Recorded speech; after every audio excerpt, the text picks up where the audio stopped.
तो target with PS Parihar channel में आपका स्वागत है। और आज के इस वीडियो में हम लोग बात करेंगे सबसे पहले प्रयागराज में राहुल गांधी का जो आज आगमन हुआ था, उसमें रोजगार के मुद्दे को लेकर के भी चर्चा पर चर्चा हुई। युवा मंच की तरफ से भर्तियों का जो मुद्दा है वो जोरदार तरीके से रखा गया, अभी उसको देखेंगे। उसके बाद में हम बात करेंगे यूपीएस की और पुलिस कांस्टेबल भर्ती की बहुत सारी बातें करेंगे। तो वीडियो जल्दी से लाइक कर दें, शेयर कर दें, और जिन छात्रों ने चैनल को अभी भी सब्सक्राइब न किया हो तो जल्दी से सब्सक्राइब कर लें, ताकि आप लोगों को इसी प्रकार की ऑथेंटिक अपडेट सबसे पहले मिलती रहे। तो ये एएमए कन्वेंशन सेंटर प्रयागराज में आज एक सम्मेलन था।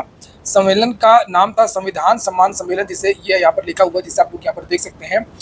राहुल गांधी आए थे, युवा मंच के जो संयोजक हैं राजेश सचान, अध्यक्ष अनिल सिंह और भी बहुत सारे लोग। तो बहुत सारे लोगों ने अपनी अपनी बातें रखी, जैसे आप लोग अभी यहाँ पर राहुल गांधी को सुन सकते हैं।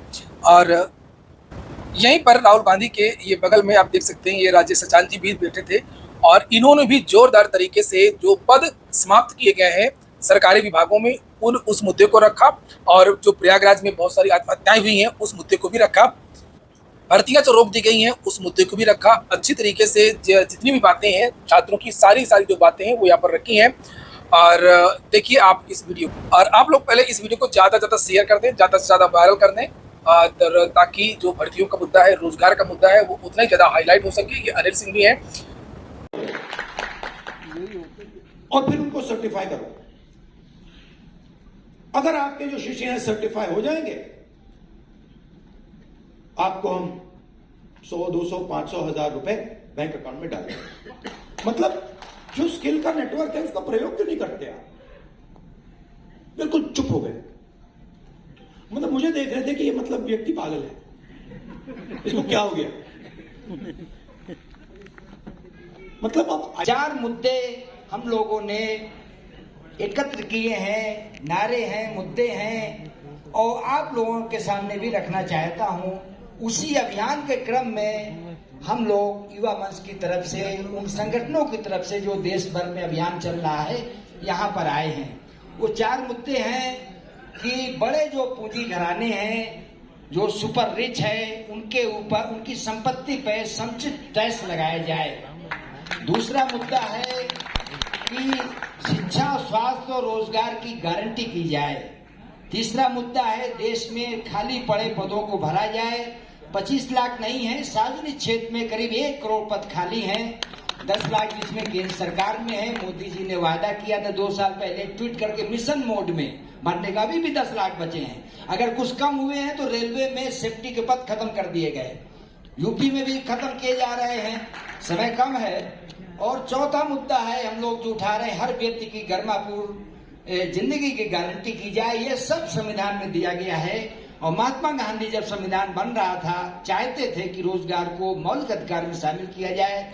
उस समय परिस्थिति नहीं थी, लेकिन एक वेलफेयर स्टेट, एक कल्याणकारी राज्य की अवधारणा हमारे संविधान का एक अभिन्न हिस्सा है, सामाजिक न्याय का अभिन्न हिस्सा है।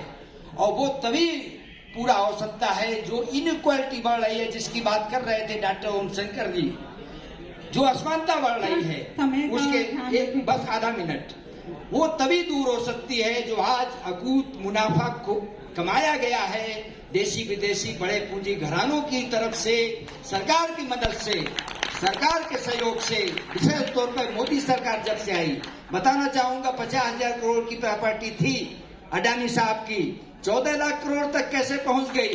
किसान तबाह है, व्यापारी तबाह है, युवा बेरोजगार है। आईआईटी जैसे प्रतिष्ठित संस्थान में 38% बेरोजगार युवा रह गए।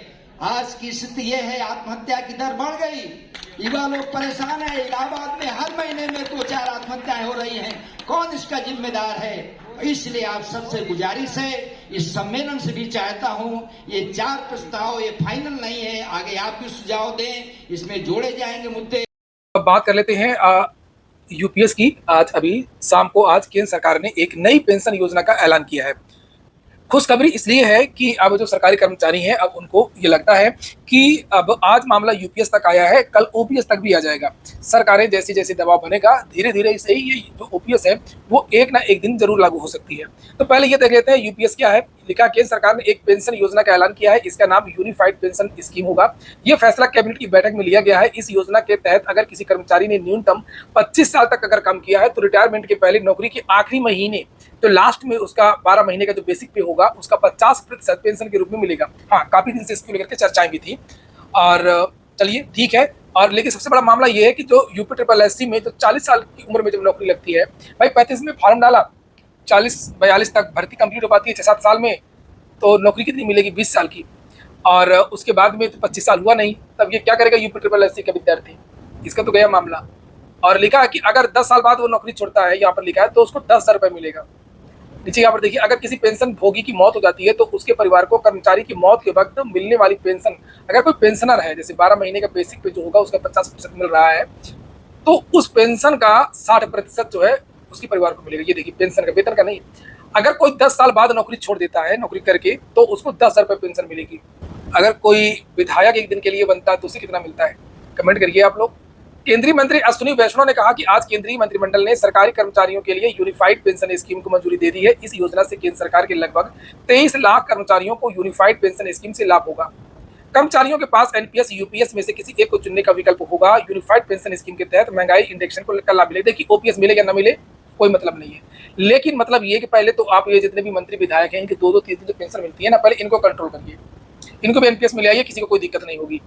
और यहाँ पर विकल्प भी है, अगर किसी को लगता है कि नहीं ये कम है तो फिर वो एनपीएस को भी चुन सकता है, न्यू पेंशन स्कीम को भी चुन सकता है, इकट्ठा पैसा ले सकता है। ये योजना 1 अप्रैल से लागू हो जाएगी। ये देखिए यहाँ पर लिखा भी है, एश्योर्ड पेंशन है ये, 50% of average basic pay down over the last 12 months prior to superannuation for a minimum qualifying service of 25 year, 25 year है। और proportional for lesser service period up to minimum 10 years of service. और यहाँ पर अगर 10 साल में आप छोड़ते हो तो 10,000 उसके बारे में लिखा है, फैमिली के लिए 60% लिखा है। चलिए हम बात करेंगे अब पुलिस कांस्टेबल भर्ती परीक्षा की। और यहाँ पर देख सकते हैं किस तरीके से कान में डिवाइस देखी जा रही है। ये देखिए, ये कान में, क्योंकि कल एक विद्यार्थी डिवाइस लिए हुए पकड़ा गया था परीक्षा केंद्र में, तो इस भर्ती को पुलिस बहुत ही सख्ती से निपटा रही है। इस भर्ती को टेलीग्राम पर पैसा मांगने वाला पेपर लीक के नाम पर वो भी आज गिरफ्तार हुआ। काफ़ी चर्चाएं थी टेलीग्राम को लेकर के, बहुत सारे टेलीग्राम रडार में भी थे। और वहीं बात करें अगर कि आज का पेपर कैसा था, तो विद्यार्थी वही बता रहे हैं कि जिस प्रकार का पेपर था कल का, उसी प्रकार का पेपर लगभग आज का भी था। कोई खास बदलाव पेपर में नहीं था। और कल भी 3,10,000 विद्यार्थियों ने परीक्षा छोड़ी थी, आज भी लगभग 3,10,000 के आसपास ही विद्यार्थियों ने परीक्षा छोड़ दी है। बताया जा रहा है कि बहुत सारे विद्यार्थियों ने इसलिए फॉर्म डाला था या कुछ लोगों ने डलवाया था कि हम तुम्हारा करवा देंगे, इसलिए भी लोगों ने डलवाया था। कुछ लोगों ने देखा था शायद जुगाड़ उगाड़ कुछ लग जाएगी तो दे देंगे, परीक्षा नहीं लगेगी तो नहीं देंगे।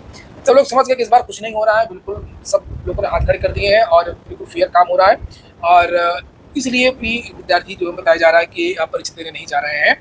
भर्ती बोर्ड की तरफ से ये आंकड़े दिए गए हैं, जिन्हें आप लोग यहाँ पर देख सकते हैं। यहाँ पर ये डेट पड़ी हुई है 24 तारीख, यानी आज की डेट है। और बताया गया है कि पहली पाली में 4,41,000 विद्यार्थी, 81,838 विद्यार्थी थे प्रथम पाली में, और द्वितीय पाली में 4,81,838 इतने विद्यार्थी प्रथम में, इतने विद्यार्थी द्वितीय पाली में। कुल मिलाकर के जो विद्यार्थी शामिल होना था 9,63,676। प्रवेश पत्र ही 1 लाख से कम विद्यार्थियों ने डाउनलोड किया। यहाँ पर देखिए 1 लाख मतलब कम, 8,24,573 विद्यार्थियों ने एडमिट कार्ड डाउनलोड किया। परीक्षा देने गए कितने? यहाँ पर 6,57,443 विद्यार्थी परीक्षा में उपस्थित हुए। तो यहाँ पर आप लोग देख सकते हैं 9 लाख की जगह 6 लाख ही देखिए, तो लगभग जो है 3,10,000 आज भी विद्यार्थी परीक्षा में नहीं बैठे, परीक्षा छोड़ दी। और जो संदिग्ध विद्यार्थी हैं, प्रोविजनल रूप से एग्जाम देने भी दिया गया कुछ विद्यार्थियों को, उनकी संख्या 72 है। आज के वीडियो में इतना ही। शुभ रात्रि।